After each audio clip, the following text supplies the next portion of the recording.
Hello guys, terima kasih kerana menonton Storytelling Channel. Jangan lupa tekan butang subscribe. Hello guys, ingat lagi tak denganku, Helena? Aku pernah menceritakan kisah sebenarku di dalam part pertama tentang pengalamanku berada di tandas puaka. Nah, sekarang aku ingin menceritakan pengalaman sebenarku semasa belajar di asrama di Sarawak. Kisah yang kedua. Di asrama kami ni tempat untuk mandi dan mencuci baju-baju dan kain yang kotor hanya ada 3 bilik mencuci dan kolah. Entah mengapa di dalam perasaanku kolah mandi ni agak menyeramkan dan boleh menaikkan bulu roma tiba-tiba. Meremang juga bulu roma bila membayangkan air kolah di dalam bilik air tersebut. Lumutnya yang hijau asyik ada sahaja hidup. Walaupun kami setiap minggu, iaitu pada hari Ahad, selalu membersihkan kolah tersebut, tetapi lumut-lumut itu masih ada dan tak hilang-hilang. Bila dilihat lama-lama, air kolah yang berlumut tu agak menyeramkan dan mengerikan juga, terutama apabila pada jam 10 malam ke atas. Airnya juga dingin sampai ke tulang hitam. Siapa yang pernah duduk asrama tahulah sejuknya macam mana. Walaupun setiap perhimpunan pagi kami membersihkan tandas, membuang sampah dan menjaga kebersihan, cikgu juga menekankan tentang pentingnya menjaga kebersihan, terutama tuala wanita di bilik mencuci dan kolah. Almaklumlah, wanita darah haid tidak dapat dilepaskan. Tetapi masalah tuala wanita di bilik mencuci dan kolah ni memang susah untuk kami selesaikan. Apalah tidaknya, paip dan juga tempat mencuci sangat terhad, manakala kami ni ramai. Jadi mereka dan kami terpaksa tergesa-gesa membersihkan diri. Belum pun habis pelajar tersebut mengumpulkan barangannya, pelajar lain sudah pun mengambil tempat. Aku nak bagi tahu korang yang kami punya kolah tempat memandi, membasuh ini berhampiran sekali dengan dewan tempat kami prep ataupun kami belajar di waktu malam. Suatu malam tu, semasa prep, aku perasan yang ada seorang pelajar perempuan duduk statik, tidak bergerak-gerak langsung. Matanya pula memandang ke tingkap yang luas terbuka. Ketika aku dan ketua Aspuri mendekatinya, dia mula mengamuk dan marah-marah sambil menarik-narik rambutnya yang panjang. Pelajar yang duduk berdekatan dengannya tu segera kami suruh berpindah tempat. Beberapa senior mula turun daripada asrama mereka untuk membantu kami di dewan menangani masalah pelajar yang terjerit-jerit ni. Pelajar tu yang kata temannya bernama Yunita. Kami lihat mula-mula perangainya kelihatan begitu agresif. Matanya terbeliak keluar dan meliar-liar memandang kami dari atas ke bawah dan berwarna merah pekat. Ish, tak boleh aku bayangkan matanya kerana sungguh menakutkan. Aku terus pandang ke bawah. Apabila kami memegang tangan Yunita segera menyentak tangannya dari tangan yang memegangnya. Kawanku yang lelaki bernama Bohan, berbadan besar dan tegap pun boleh terjatuh kerana ditolak oleh Yunita. Walhal Yunita ni badannya kecil molik saja, kurus pula tu. Mustahil boleh menolak Bohan yang berbadan gemuk, berbadan besar dan tegap itu.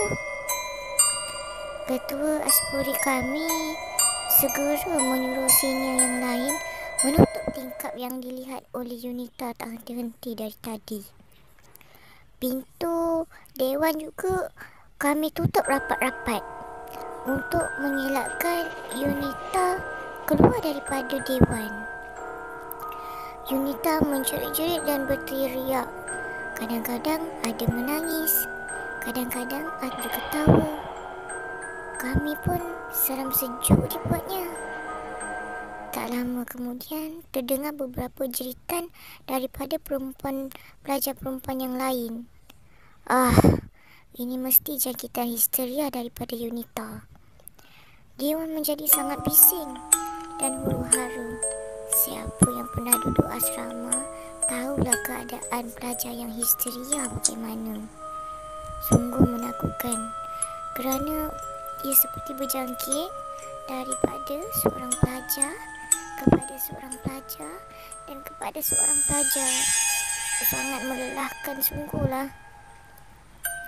Dan malam itu berlakulah histeria berjemaah, beramai-ramai ya guys.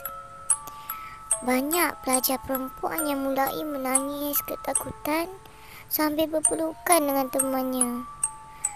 Mana-mana pelajar yang kami tengok kuat tu, kami suruhlah menolong kami untuk menenangkan pelajar yang histeria tu. Untuk mengelakkan terjadi histeria yang lebih besar, kami mengasingkan pelajar yang histeria pergi ke surau beramai-ramai. Tidak lama kemudian, datanglah ustaz kami dan beberapa orang cikgu untuk merawat pelajar-pelajar yang histeria. Aku pun menolong juga kawan-kawan yang histeria untuk diangkat daripada dewan pergi ke surau. Semasa dalam perjalanan keluar dari dewan dan ke arah surau sambil membawa pelajar-pelajar histeria ni, aku perasan ada sesuatu lah ketika bergerak ke sana. Tiada bunyi katak, tiada bunyi cengkerik. Malam itu sungguh hening dan aku terlihat di atas atap dewan berterbangan berbola api di atas bumbung Aspuri. Astaghfirullahalazim. Setahu aku, berbola api itu adalah penanggal. Bola api itu ada yang berwarna seakan putih kehijauan dan ada yang berwarna seperti putih kemerahan. Setiap bola api yang aku lihat ada titisan-titisan.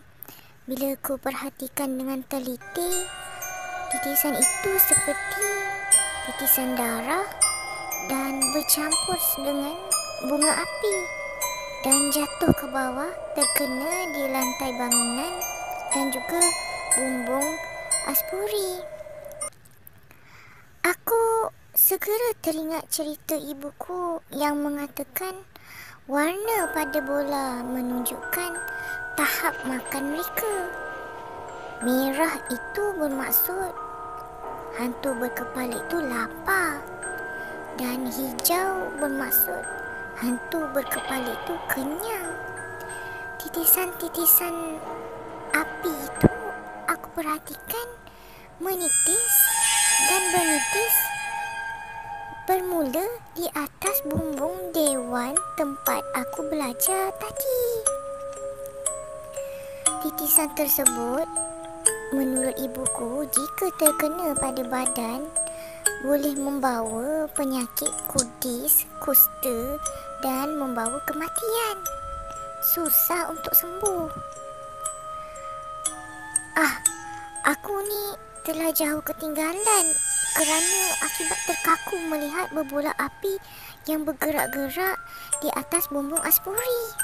Segera aku berlari dan mengejar rombongan kawan-kawanku yang histeria tadi bersama Ustaz ke surau.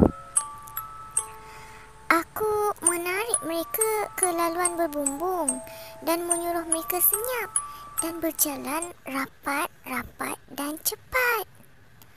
Ada pelajar pula yang bertanya kepada aku. Aku hanya diam. Sesekali melirik ke bumbung asrama dan mendapati berbola api itu masih sibuk berpesta. Tiba-tiba kawanku si Borhan bertanya kepadaku, "Apa di bumbung tu, Kak?" Allahu. Aku hanya berdiam diri dan menyuruh mereka dan Borhan berlari secepatnya. Seperti dugaanku, salah satu daripada hantu berkepala tu beralih arah dan mulai terbang ke arah kami. Aku segera menjerit dan menyuruh mereka berlari laju. Jarak 80 meter ke dewan semula telah menjadi satu jarak yang sungguh jauh. Aku sungguh-sungguh ketakutan. Peluh keluar seperti hujan. Kakiku tiba-tiba merasa lemah dan lembik, tetapi aku gagahkan diri untuk berlari sambil menarik tangan adik-adikku di asrama. Tiba-tiba telingaku terasa sakit seperti berdesing. Aku lihat rupa hantu berkepala atau penangga itu sangat hodoh. Warnanya hitam terbakar, mulutnya terlopong, lidahnya terjelir dan matanya merah. Tali-tali perutnya berjuntayan. Aku terhidur, baunya sangat busuk. Di luar dewan, kedengaran seperti bunyi sayup-sayup seperti ayam berketak-ketak diselang-seli dengan bunyi hilayan. Aku tahu bunyi jauh itu dia sebenarnya ada dekat dengan kita. Dan bunyi dekat bermakna dia ada jauh. Dalam dewan itu, kami membuka ayat-ayat Al-Quran dan ayat-ayat Ruqyah. Semua pelajar bersama Ustaz diminta membaca doa untuk melindungi kami daripada gangguan-gangguan makhluk-makhluk yang jahat tersebut. Pada malam itu, kami semua tidur lewat. Itu pun selepas Ustaz berjaya mengatasi masalah histeria dan juga gangguan dari luar. Di sini, aku ingin memohon para agar mengikuti nasihat orang tua. Orang-orang tua pernah menasihati, kalau nampak benda ganjil tu, janganlah tegur. Kalau kamu tegur, dia pun nak menegur kamu juga.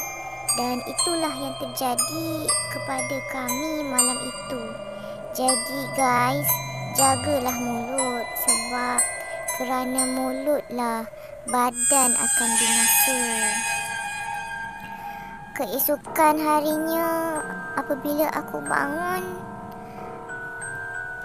terdapat lebam-lebam di bahagian kaki, terutama di bahagian betis dan pehaku.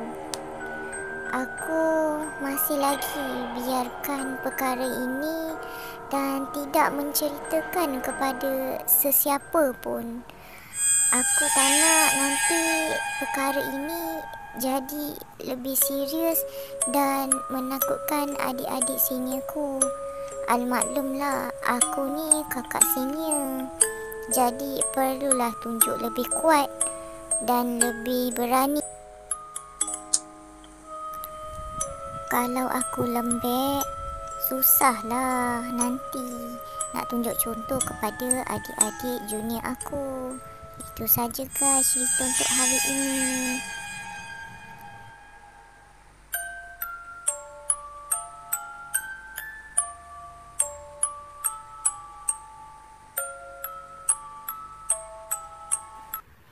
Terima kasih kerana menonton Storytelling Channel.